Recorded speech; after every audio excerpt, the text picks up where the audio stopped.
Hi everybody, welcome back to the OAG RC. Today we are carrying on with our XV02 build.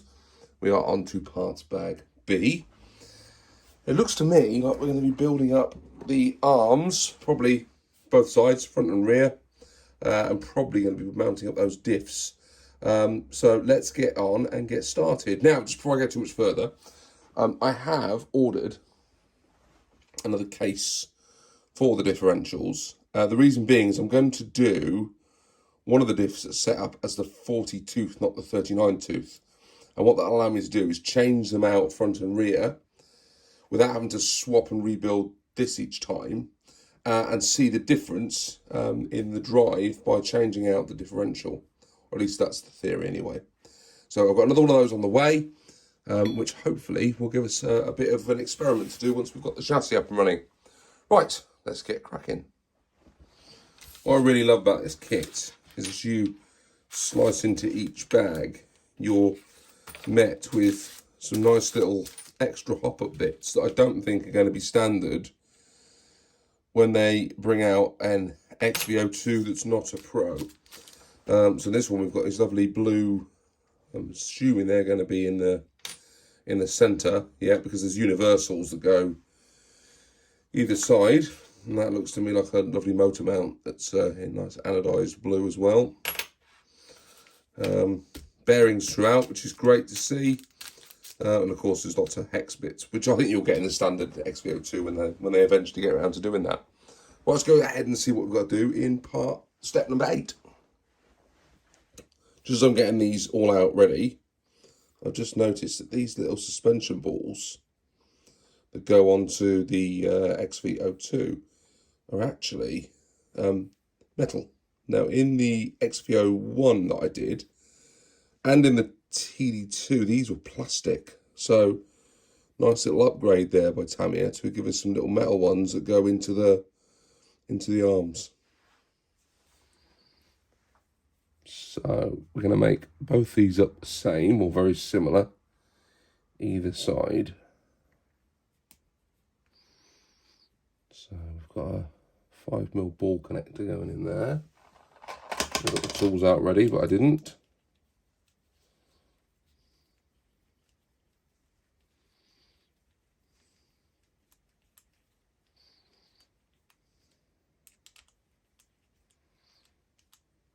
That's just going on the inside hole there.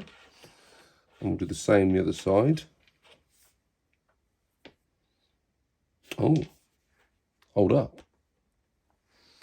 Gotta watch that. So when you cut the F part trees off, front and rear arms are different. Just watch that when you're building. Right, we've got the correct piece now. So again, just going to put this onto that side. Yeah, I'll probably edit this out so you don't see it. Don't need to watch me putting ball connectors in, do you? That's the boring bit.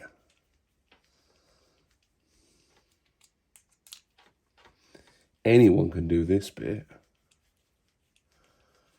You want to see the interesting stuff. Okay. Then,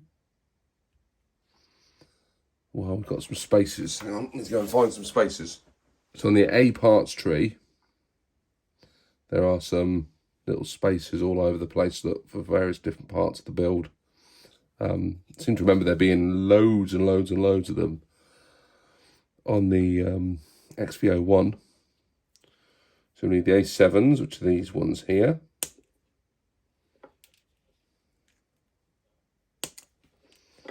And we need the A8s, these ones here. It does look to me like they're separate spacers for both the front and the rear, which is interesting. Right, so let's do one of these. We've got our metal rods. They're going to go in there. Then we've got the smaller A7 spacer on the front, like so. The larger A8 on the back. I hate doing these because everything slippery slides out. There we go. And then on each end, I'm going to put these metal ball cups this time, these suspension balls, which I think is a very neat addition to this kit.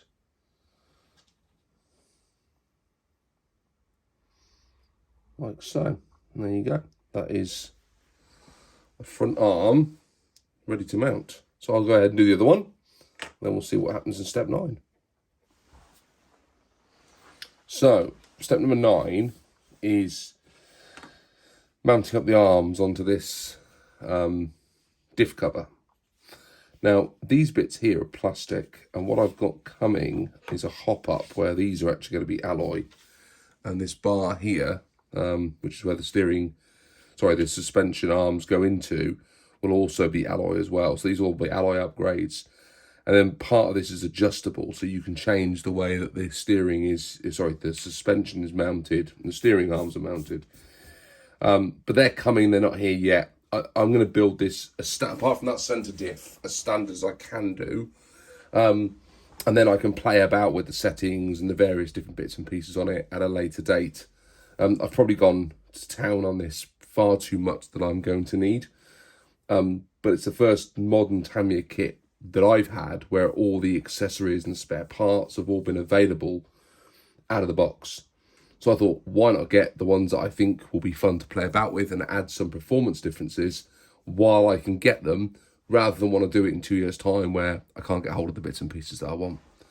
So I'm going to go ahead and start building this up, and we'll take a look at what step number 9 looks like. We have had a bit of a problem. So I've been sat here looking at the desk thinking, it's a bit strange, it looks like there's some oil there.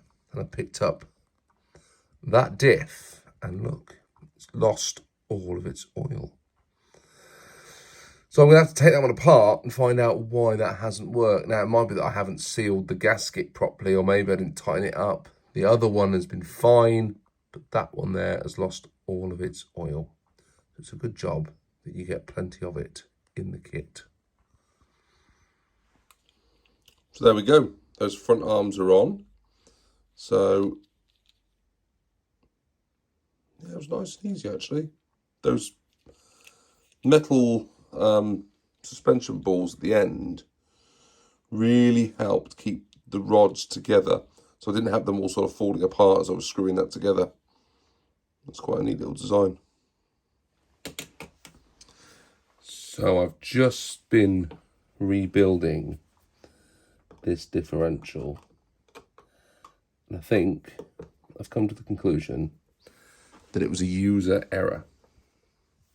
So it looks like I didn't seat the top of the diff close enough, and what happened is I didn't tighten it up fully, and therefore all of the oil leaked out. So I only have myself to blame, really. So what I've done this time is made sure I've kept the pressure on, and I've tightened these screws all the way up.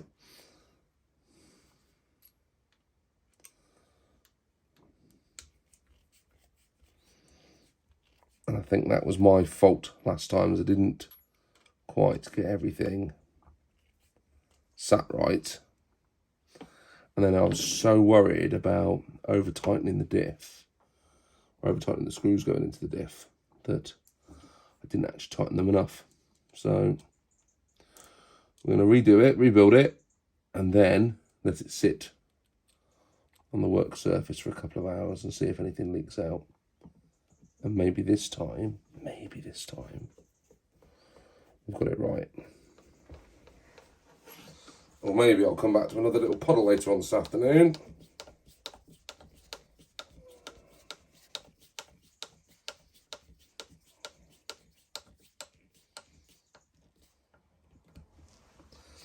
I'm so worried about over-tightening these little screws into this diff, because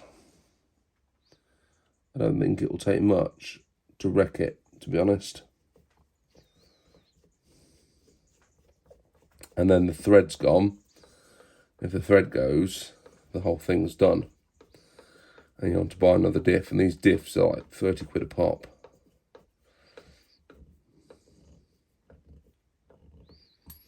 It's not something you want to get into really. So I'm going to wipe that down, and we'll see whether or not it survives over the next couple of hours. Oil all over the place.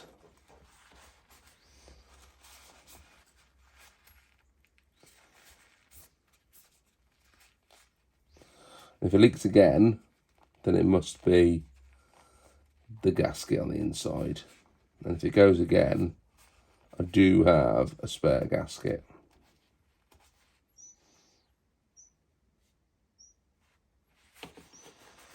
Because it's thicker oil, this is 300, 3,000 weight oil. It's so I'm just going to stand that on its side like that. We'll see if I come back to a puddle later. I have a horrible feeling that I'm going to. Just looking at it already, I think it's already seeping out the edges. It's a bit of a shame, isn't it? Guess what? It leaked, and I had to rebuild it again. But just to make things slightly worse, what happened this time is one of the screws here threaded, and I couldn't get it back out of the one that leaked. So I had to break open the top part of the diff, this one here. I managed to get all the other 3 screws out. I had to force it open, broke the top. But thankfully, when I built the centre diff, there was another 39 tooth gear on the or spare in the bag, so I was able to use the body and just put the other part of the diff on. So we've managed to rebuild it again. I'm going to leave that tonight and see if it leaks again. But in the meantime, I'm going to crack on with the other diff, which definitely doesn't leak. So we've got our differential in and greased up. And what I just want to show you is just how neatly that diff case just slots on top of there in that little groove, look. Okay, we've put on our diff case at the bottom with the arms on. I don't know if you can see in there, but those 2 screws, you see them? There's one there and one the other side. Those are part of the diff case screws. So you have 2 down the side there, 2 the other side, and then that one there in the middle, and you have to move the steering arms either side to be able to get in there. So if you don't have some hex drivers, you're going to find that very, very challenging. So this is where I've got to. I've put the bevel gear in. I've made up the shock cover, sorry, not the shock cover, the diff cover at the back, which will go on here in the same way that we did the front one. But I'm not going to do anything else tonight. I'm going to wait and see whether or not the diff that's up there leaks or not. And if it doesn't leak, then tomorrow I'll drop it in there, grease it up and attach that to it. If it does leak, I don't quite know what I'm going to do, having rebuilt it 3 times, but we'll work it out. Step 16 would be building up the spur, but I don't need to do that because I've got my centre diff. So that will go into the centre part of the chassis, and then we will put the drive cups into there. Then what's left for us to do is the motor mount. So we're making some good progress now, as long as that diff does not leak tonight. Great news, the diff has not leaked. So I can now go ahead and assemble it into the chassis. So there we go. We have sorted out our drivetrain, and you can now marvel at the workings of the centre diff. Whereas if I hold the rear wheel, the front bit still turns, and likewise hold the front and the rear still turns, and you can turn them at slightly different speeds, and it all works as it should do, which is great. I'm in awe of it. I've never seen a centre diff working before, and obviously, you know, in theory you know how it works, but it's not until you put it together that you can truly marvel at it. Right, next step. That was step 17 now, so we only have 2 more little steps to do on this part bag, and that is, as you can tell by this piece up here, we're going to mount the motor and just put the motor cover on. So that's 2 nice simple steps. I'll get on and do that, and then we'll have a little overview of where we are. It's that time in the build for the Adams Playground battery test. So let's give it a go. Ooh. Buttery smooth, look at that. Run it the other way just for good measure.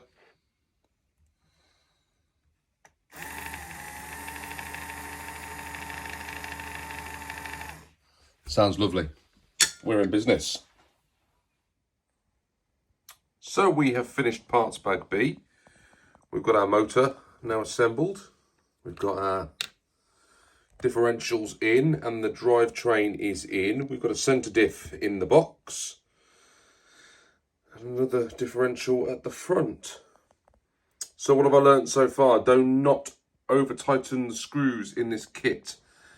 The plastic seems to be, while very strong, the holes seem to be able to over tighten very easily. So you've got to watch that. The differentials are a pain in the butt. And if you're going to do a centre diff, get it in where you can. I'm just seeing if there's no gap in there, is there? If you're going to put a centre diff in there, I would do that during the build process. But it is all looking mighty nice, and it sounds beautiful. Right, that'll do for now. Guys, thank you very much for watching along. I hope you're enjoying this build series. I very much am, apart from that diff issue. If you like what you see, please like and subscribe. And whatever you do, make sure you have some good old fun. Thanks, guys. Bye now.